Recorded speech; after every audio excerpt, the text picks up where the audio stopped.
Hello, welcome back. So we have our West Coast IPA. It's been sitting for about a week inside the primary fermenter. We're gonna add Chinook, some Columbus. So those are the two that we have. We have a half an ounce of each.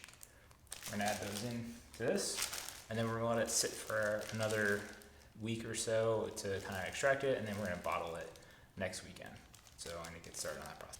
So we have our hop bag right here. It's been sitting some Star Sam. So we're gonna add our hops to this. We're gonna tie it off like that, place it inside of our 1 gallon fermenter, and then we're gonna transfer the beer over top of that. So we're gonna start.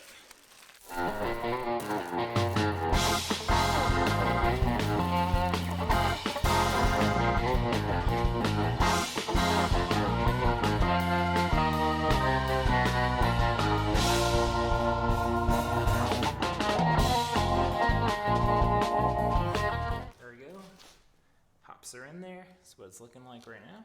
So I have about a gallon left of this, is what I'm guessing. So in this bowl, I have some priming sugar. I got about an ounce in there. It's calculated for about a gallon. Here I have my sanitized bottle caps. And then in that box, I have my sanitized bottles. What I'm gonna do is my very best to transfer this beer into this bottle, take a gravity, and then from there, I'm going to add in the sugar. So I boiled the water to sterilize it and put it in here. And then here I'll bottle from there.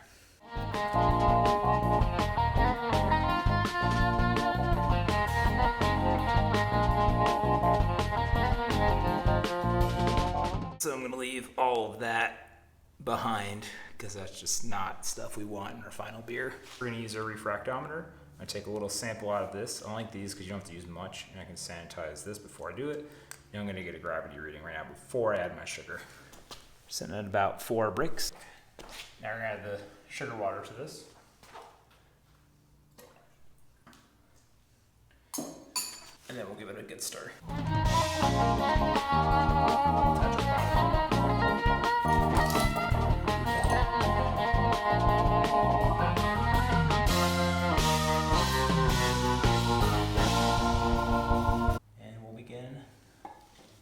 Bottling, you want to wait until you're close to the top, pull it out, so you can leave some of that head space in there, so that when it carbonates, it won't explode on you, but also gives you good enough airspace.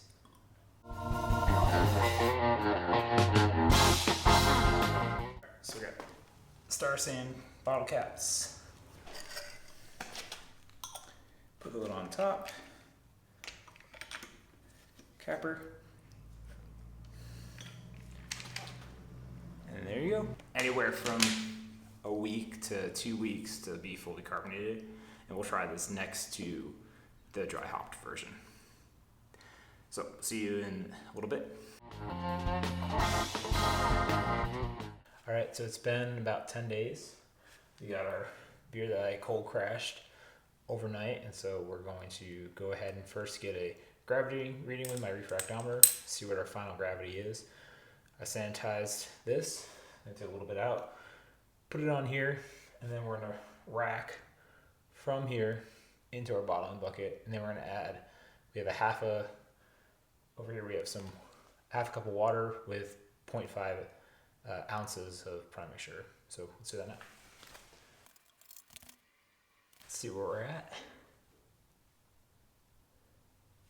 We're at about 4 bricks, about where it was before we dry hopped. So the fermentation has pretty much been done since then, but we're just trying to get some more dry hop and other flavors from the 2 hops that we added.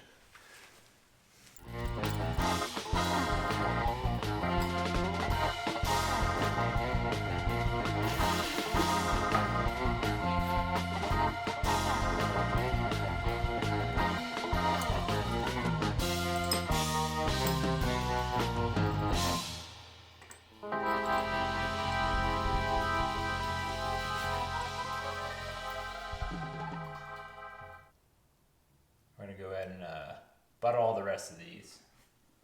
So that batch we got about 6 bottles. Again, this is gonna be a super light body beer, so efficiency was so bad on brew day. I think we got about a 2.5–3% IPA. It's super hoppy.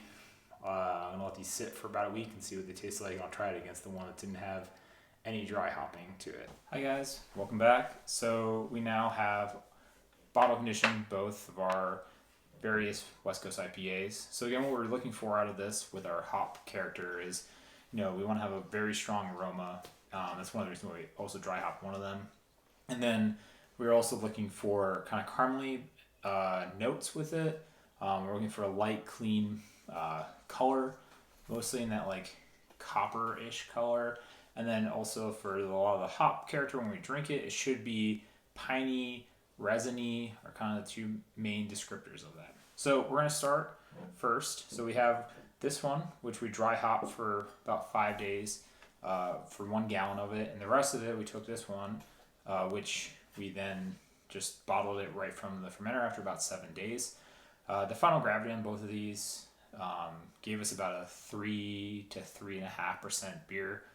Obviously, that's a lot lower than the style typically entails. The style typically is 7% alcohol, maybe 5 to the lowest. But because we had such a bad efficiency, our starting sugars were just not there. So we weren't going to get a higher gravity beer, which means we're going to have a lower alcohol beer.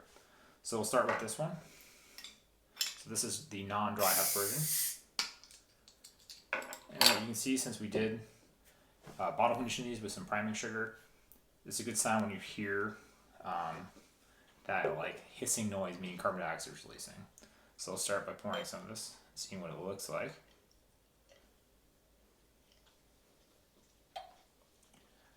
So what you can see from the color is that it's pretty clear. There's a little bit of haze. I mean, it was pretty hazy out of the fermenter and stuff. But in terms of the color, it's much more of light straw versus more like golden ambery color. It has good head retention for being bottle conditioned with nothing else to kind of add to it. It does have a now almost pineapple character to the hop nose, but let's give it a try. So there is that like back of the tongue pininess. There is a little bit of sweetness, but as it sits, it's becoming more bitter. So it has definitely that like hop characteristic that you're looking for. So I would say this is pretty good. I wish it was higher alcohol, so it would have a little bit of that sweetness from the alcohol to kind of balance out the pininess.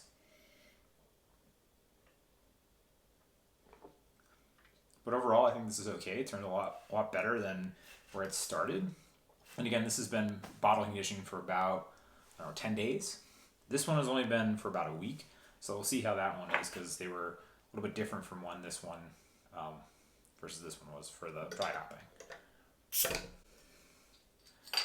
then you can hear this one probably will be less carbonated than this one.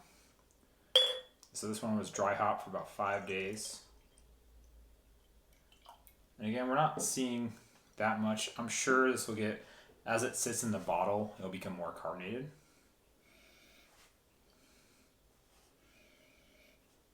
There's definitely a more funkiness with this one. I think this one is a little oxidized, is what I would say.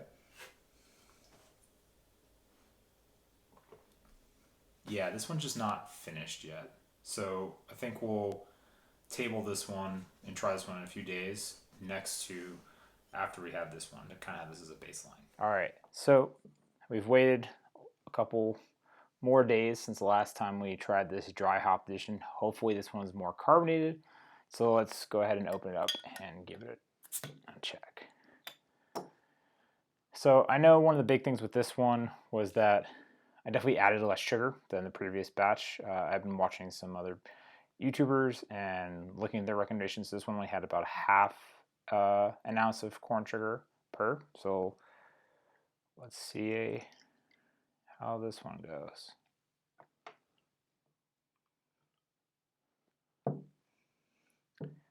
So I think in general, more corn sugar, the better for this type of beer. The color is, it's lighter. It's still hazy. It's got this, I would say golden color is how I would describe it. So let's give it a smell and see how it tastes. So still got that kind of sweet, piney overtones to it.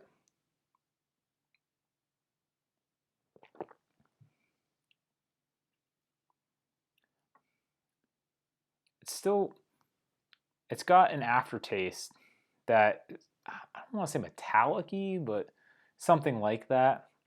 It's very, very bitter. So that's, I mean, a good thing. I mean, so we're going for the West Coast IPA. You want intensely bitter. You want that carameliness. You want pine. I can smell it on the nose, the pine.